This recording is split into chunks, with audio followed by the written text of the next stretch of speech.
Welcome back to another episode of the Amateur Hour podcast. My name is Jacob, and it's just going to be me on the podcast today. And what we're going to be talking about is VAR, Video Assistant Refereeing. Specifically, we're going to talk about its use in the Premier League, because that is where I watch it the most in use, and how it's being used in the Premier League. So, over the weekend, Manchester Derby was the big occasion, and there were two very big VAR decisions that were made on the field during the game in the first half.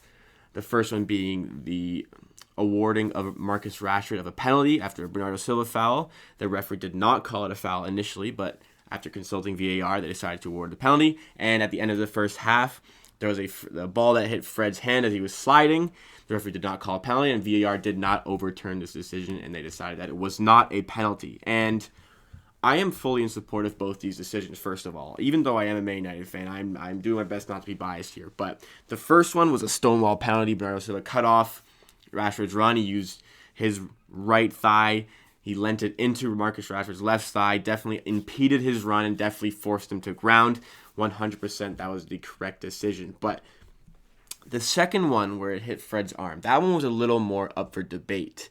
Upon initially seeing it, I think I would have called it a penalty. But looking at the replay, as Fred slid to ground, you could argue that it was in a natural position, his arm, as he was sliding, and he kind of used his arm to more cushion the fall. But as he was sliding, his arm was very much tucked into his body, but it was after the ball hit his arm that it popped out, because the ball hit it with such force. So I agree with both the decisions that were made there. But there are other decisions that, have gone a little bit differently. Like, the Premier League has admitted to some mistakes being made by VAR. And I think at the start of the season, there was a lot of confusion about VAR and that it wasn't working. And VAR has gotten a lot of stick this season. I, for one, am a big supporter of VAR, because I think that it really cleans up the big decisions. So, I mean, every fan has it's in the back of their mind a memory of a refereeing decision that significantly altered a game. I can go to the Manchester United game where they were playing Real Madrid in the Champions League, and Nani was given a red card in a game that I'm gonna double check, but I believe we were up in the tie at the point of the goal, but the referee wrongly gave Nani a red card against Real Madrid, and down to 10 men at Old Trafford, Real Madrid took over.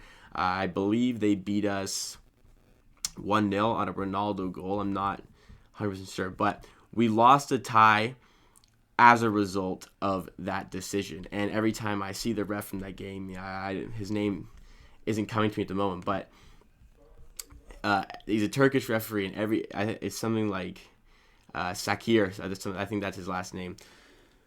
Every time I see that ref, the connotation of that match comes to the back of my mind. And without that decision, I really wonder if we could have taken down Real Madrid that year. It was quite some time ago, but that is a decision that I look at. So, knowing that, coming to VAR, things like this would not happen with VAR existing, which is why I really think VAR is important. I mean, you could even look at Man City versus Tottenham in the Champions League last year.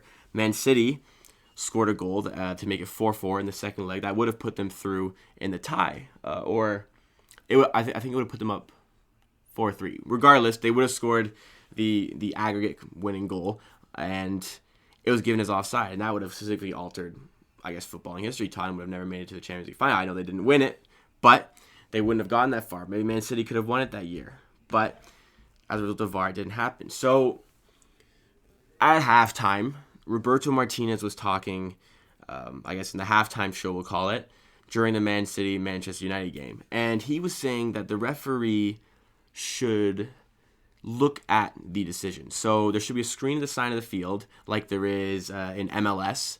They should look at the screen on the side of the field and make the decision themselves. I very strongly disagree with this premise and this idea. I know the MLS does it, and I've seen it in use multiple times. I've been to many TFC games, being from Toronto. But when the referee is allowed to reverse his decision or not reverse his decision, there is a large possibility of bias towards the call that they've made on the field. And if they make the decision themselves, they may be more inclined to keep the decision that they made on field because they don't want to look bad.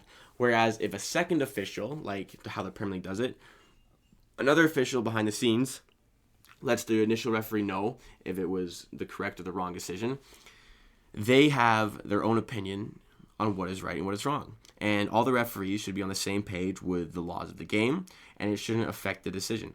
All it should be is that the ref decides if the decision should be reversed or it should not be reversed. And I think that's the proper way to do it. And going with that, it saves time because it can take a lot of time to go over a decision, especially if the ref needs to run off the field to look at a call that the official behind the scenes has already taken a while to look at to deem that it was worth a second look. So after all that time for the official to decide, I think you need to take a second look at this. The referee will go over and he will look at the screen and he will take his time to come up with a decision. And people have already complained about VAR stalling games like this. So I think this would prolong the decisions, and I think you're more at risk of a wrong decision by going down this avenue. And I get that the argument could be that it needs to be a clear and obvious decision, so that if the referee on field goes and looks at the screen, he won't reverse it unless it's clear and obvious. But I think there is still a potential for bias, firstly, and also it would take a lot longer for the referee to have to go to the side and watch it on a video screen in order to make his decision. I think that the way they've implemented it so far, and you know what, I agree at the start of the season, there were some stonewall decisions that went wrong. There was the Heung-min Son penalty call. I believe it was against, it might have been against Newcastle, it might have been against Crystal Palace, or it might have been Arsenal, but I can certainly recall an instance where Heung-min Son was fouled in the box, and it just was not given as a penalty. And the Premier League acknowledged this as one of the errors they made over the course of the season. But I think recently they have done a lot better. They have been a lot more consistent with their decisions.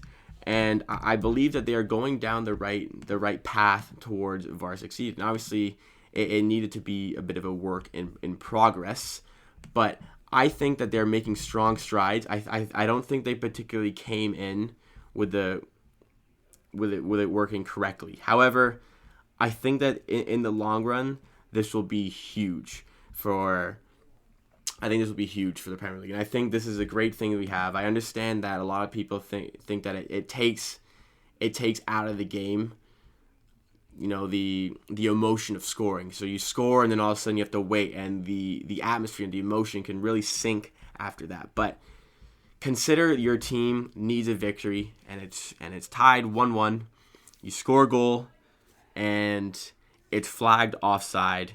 The goal would have put you up 2-1 in the dying seconds of the game, and it's flagged offside, but when you look at the replay, you see that it was not offside. Or if a penalty was given for a dive and there was no way to reverse the decision. These are the moments. It comes down to the big moments where VAR really shows its worth. And it's worth it to have VAR for all decisions, just so that when it comes down to the crunch time, the big moment, the decision is made correctly and there's no discrepancy in the call. I think that VAR is a great addition to football. I think that down the road, it's going to become even better. It's going to become even more efficient. There's going to be less confusion. I think they're working out the kinks, and I agree that that shouldn't have been a problem. They should have had it from the get-go. They should have figured it out before the season started, but it is what it is. We are now at this point in the season, and I think at this point they're doing very well with it, and I think going forward, VAR should be continued to be used, and I really can't understand the stick that it gets. It clears up the big decisions. Like, you look at the derby, if Marcus Rashford doesn't make it 1-0, then maybe Man United don't win that game. If I believe it was Michael Oliver refereeing, and without that decision, it could have altered the game, and it can really have an altering on United's season. It could have altered the job for Ole Gunnar Solskjaer. It could have altered the title race, maybe, if Manchester City had pulled out a victory instead of losing 2-1. And it's a big deal. It was actually Martin Atkinson, who was the referee for the Manchester derby yesterday. But that's how it happened. I'm very happy VAR is here. It's not just It's not just because Man United took advantage or had an advantage because of VAR, or not, I wouldn't call it an advantage. It's not just because VAR came to the rescue for Man United when Rashford was actually fouled in the box and it wasn't given in any sense.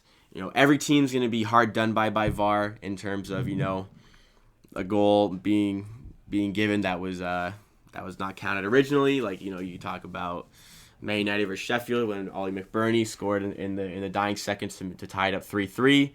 And it's going to come to the rescue for a lot of teams. When the referee gets the decision wrong, it will reverse it in your favor.